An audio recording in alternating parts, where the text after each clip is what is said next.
बसमध्ये असतानाच मला मेसेज आला होता की अंडी आणि खारी घेऊन या. तर इथं हर्ष माझी वाट बघतच होता आणि आल्याला मला प्रश्न विचारायला सुरुवात केली.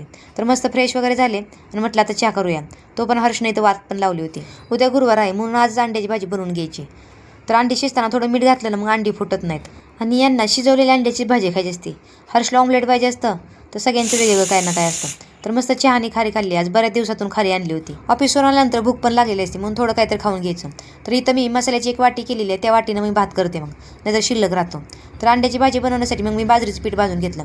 तर हा गावावरून मसाला बनवून दिला होता सासूबाईंनी. दरवर्षी मी इथंच बनवते पण यावेळेस म्हटलं गावावर आणूया. इथं खूपच मिरच्या महाग भेटतात आणि मसाला कुठल्यानंतर वेट करतात.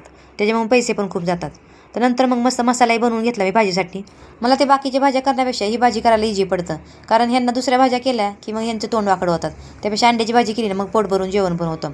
तर गरम पाणी वापरायचं म्हणजे कट पण चांगला येतो. तर मस्त कोथिंबीर टाकली आणि मीठ टाकले आणि मस्त भाकरी केल्या आणि मी जेवण केलं. तर